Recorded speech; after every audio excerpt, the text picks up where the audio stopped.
Second graders, I hope you enjoyed reading the short assignment from Story of the World on King Tut.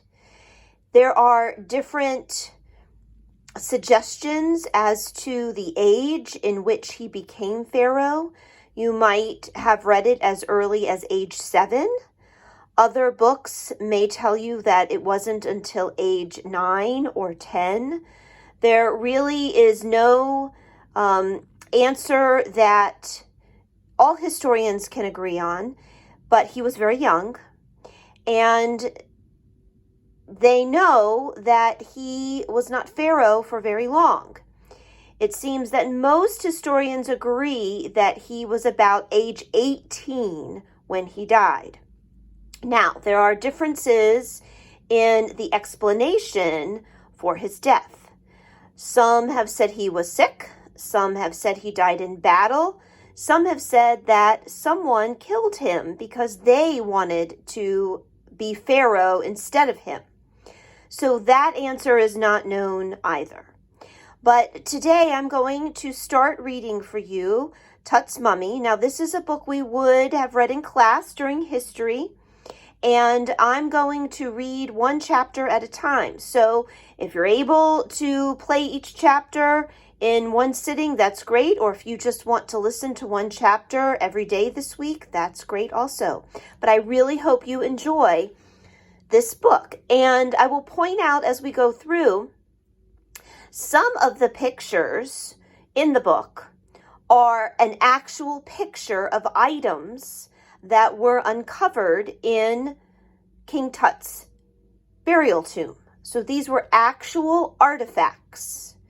And now they are in some museum somewhere where people go and visit them.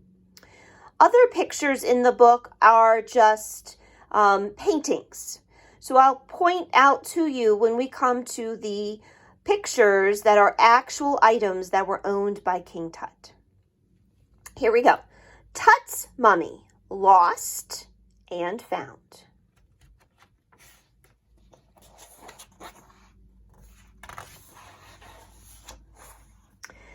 Chapter 1. The King is Dead. Tutankhamun is dead. The boy king is dead. The news travels through Egypt. King Tutankhamun was only 18 years old. His wife and family are very sad to lose him, but the Egyptians are glad for their king. They believe his spirit will travel to a wonderful place, the land of the dead. There the king will do all the things he loved to do when he was alive. He will feast and play games. He will go hunting and fishing. His spirit will be happy forever.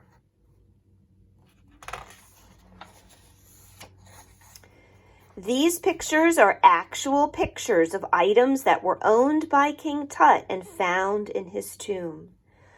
I believe that you would recognize this as a big golden necklace.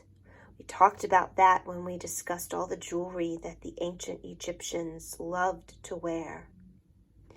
And this is a game. This game is called Senet. And this is a Senet game board that was found of his. Tutankhamun will need many things in the land of the dead. He will need food and furniture and clothing. He will need games and jewelry. All these things must be buried with him.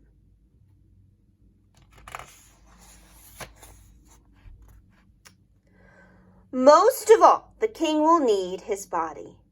The Egyptians believe a spirit cannot live on without its body. So, dead bodies are dried out to last forever.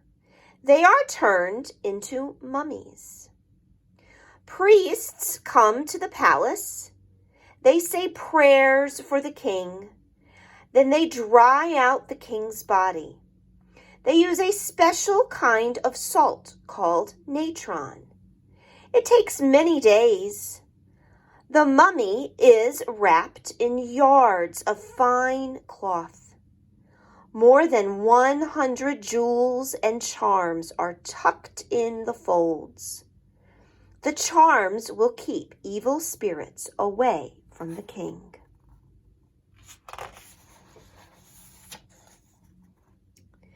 It takes 70 days to make a mummy. Finally, the mummy is ready. Now it is time for the funeral. It is time for the king's spirit to travel to the land of the dead. Tutankhamun's mummy must be kept in a very safe place. At one time, Egyptian kings were buried in giant pyramids, but robbers broke into all of them.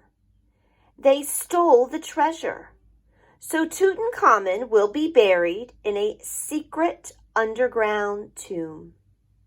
The king's funeral begins. A long parade walks slowly to the Nile River. The king's gold coffin shines in the sun. The young queen walks nearby. She prays aloud. Do you recognize who this person might be? Wearing that animal skin? This would be the priest who had done the mummification.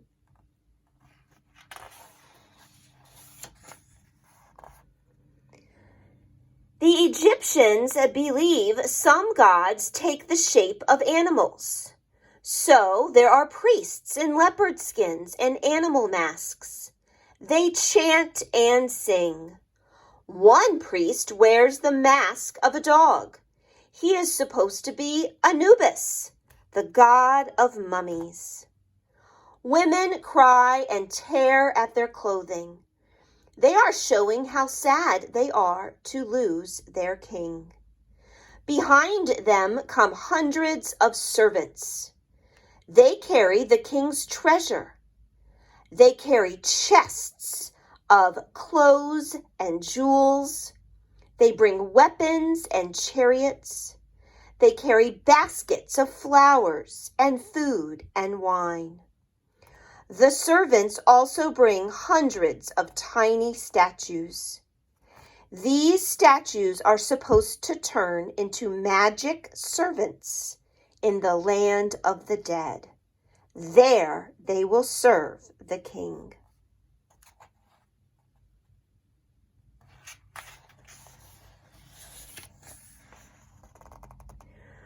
Beautiful boats carry the people and the treasure across the river.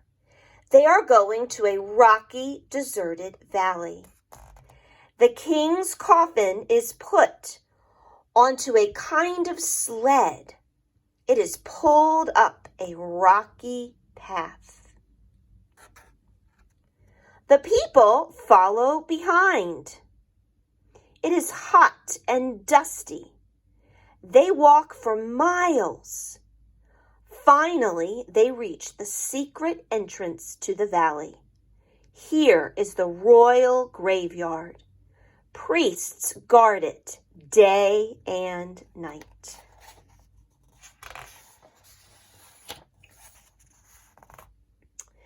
An opening has been cut into the rocky ground. A fire burns beside it. This is Tutankhamun's secret tomb. The priests pray. They touch the mouth, eyes, and ears on the mummy. Now the king's spirit can speak and see and hear. The mummy is put in the coffin and carried inside the tomb. With it goes all the king's treasure. A great funeral feast begins. There is music and dancing. There is food and wine. At last the feast is over. The entrance to the tomb is filled up with stones. Now the tomb is hidden. Perhaps this will keep robbers away. Everyone goes back across the river. They are happy now. The king is on his way to a new life. That's the end of chapter 1. Join us later for chapter 2.